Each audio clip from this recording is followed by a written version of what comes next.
Friends, welcome to my channel. അപ്പോൾ എൻ്റെ channel subscribe ചെയ്തവരൊക്കെ subscribe ചെയ്യാം കേട്ടോ. അപ്പോൾ ഇന്ന് ഞാൻ വന്നിട്ടുള്ളത് as usual Malayalam season 7 Bigg Boss day 79th review ആയിട്ടാണ്.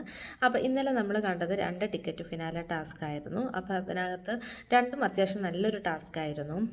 എന്താ പറയുക, എല്ലാവരും നന്നായിട്ട് തന്നെ ചെയ്തിട്ടുണ്ട്. എനിക്ക് തോന്നുന്നു രണ്ടാമത്തെ ടാസ്ക് ആയിരുന്നു കുറച്ചും കൂടി ഒരു ഡിഫിക്കൽട്ട് ആദ്യത്തെ ടാസ്കിനെ കാട്ടിലും. പക്ഷെ എന്നാലും എല്ലാവരും അത്യാവശ്യം നന്നായിട്ട് തന്നെ ചെയ്തിട്ടുണ്ട്. ചില ആൾക്കാർ മാത്രമാണ് ഫസ്റ്റ് തന്നെ പെട്ടെന്ന് എന്താ പറയുക നിർത്തി പോകുന്നത്. ബാക്കി എല്ലാവരും കുറേ നേരം ഹോൾഡ് ചെയ്ത് അങ്ങനെ നന്നായിട്ട് തന്നെ എല്ലാവരും ചെയ്തിട്ടുണ്ട്. അപ്പോൾ ടോട്ടൽ ഇന്നലെ ബിഗ് ബോസ് സ്കോർ കാർഡ് കൊടുത്തപ്പോൾ ഏറ്റവും കൂടുതൽ പോയിൻറ്റ്സ് കിട്ടിയത് നൂറയ്ക്കാണ്. അതെനിക്ക് തോന്നുന്നു ഇന്നലത്തെ ഒരു ടാസ്കിൽ നൂറ് അത്യാവശ്യം നന്നായിട്ട് ചെയ്തിട്ടുണ്ട്, അതാണ്.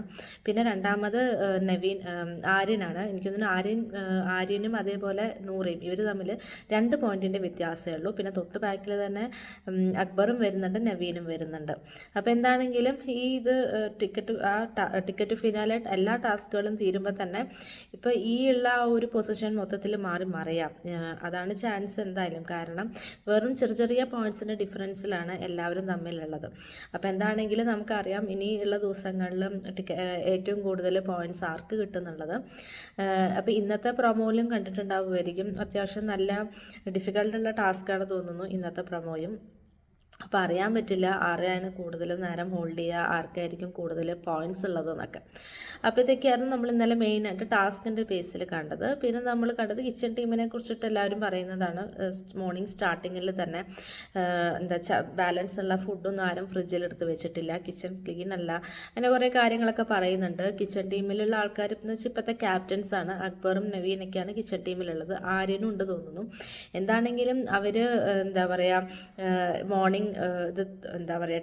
മോർണിംഗിൽ തന്നെ കിച്ചണിൽ പ്രോപ്പറായിട്ട് ബ്രേക്ക്ഫാസ്റ്റ് ഉണ്ടാക്കാൻ തുടങ്ങിയില്ല എന്നൊക്കെ പറഞ്ഞിട്ട് അവിടെ ഷാനവാസും അനുമോളും അതേപോലെ നൂറയും ഇവരൊക്കെ കൂടെ ഡിസ്കസ് ചെയ്യുന്നുണ്ട്. ഇവരവിടെ ചില്ലായിട്ട് ഈ പറഞ്ഞ പോലെ മഴ ആസ്വദിച്ച് ചായ കുടിക്കുന്ന ഒരു സീനാണ് നമ്മളിപ്പോൾ അവിടെ കാണുന്നത്.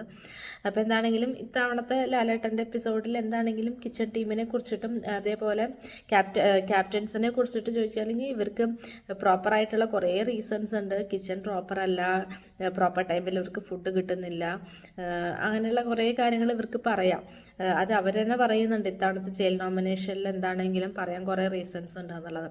മിക്കവാറും ക്യാപ്റ്റൻസ് തന്നെയായിരിക്കും ജയിലിലോട്ട് പോകാൻ ചാൻസ് കൂടുതലെന്ന് എനിക്ക് പേഴ്സണലി ഫീൽ ചെയ്യുന്നു. അപ്പോൾ ഇതാണ് നമ്മൾ കണ്ടത്. പിന്നെ ഇവർക്കൊരു മോർണിംഗ് ടാസ്ക് കൊടുത്തിരുന്നു. ആ ടാസ്കിനകത്ത് എല്ലാവരോടും ഓരോരോ ക്വസ്റ്റ്യൻസ് ഓരോരുത്തർക്ക് ചോദിക്കാം എന്നുള്ളതിലാണ്. അപ്പോൾ അതിനകത്ത് നല്ലൊരു ഫണ്ണിയാണ് ടാസ്ക്. പക്ഷെ എന്നാൽ പോലും ചില ആൾക്കാരത് എന്താ പറയുക, അവരെങ്ങനെയാണ് എടുക്കുന്നത്, അവരുടെ ആൻസേഴ്സും അതേപോലെ അവരോട് ചോദിക്കുന്ന ക്വസ്റ്റ്യൻസ്, ഇതൊക്കെയാണ്. എന്താണെങ്കിലും നല്ലൊരു ഗെയിം ആയിരുന്നു. എല്ലാവരും നന്നായിട്ട് തന്നെ എൻജോയ് ചെയ്തു. അപ്പോൾ അതൊക്കെയാണ് നമ്മൾ ഇന്നലെ മെയിനായിട്ട് കണ്ട ടാസ്കുകളും പിന്നെ മെയിനായിട്ട് കണ്ടിരുന്നതെല്ലാം.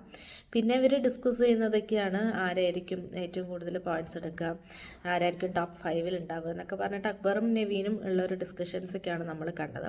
അപ്പോൾ ഇതൊക്കെയാണ് ഇന്നലത്തെ എൻ്റെ എപ്പിസോഡിൻ്റെ റിവ്യൂ. അപ്പോൾ ഇന്നത്തെ എപ്പിസോഡിൻ്റെ റിവ്യൂ ആയിട്ട് ഞാൻ നാളെ വരാം. അപ്പോൾ നമ്മുടെ ചാനൽ സബ്സ്ക്രൈബ് ചെയ്തവരൊക്കെ സബ്സ്ക്രൈബ് ചെയ്യാം കേട്ടോ. അപ്പോൾ ഇത്രയേ ഉള്ളൂ. ബൈ.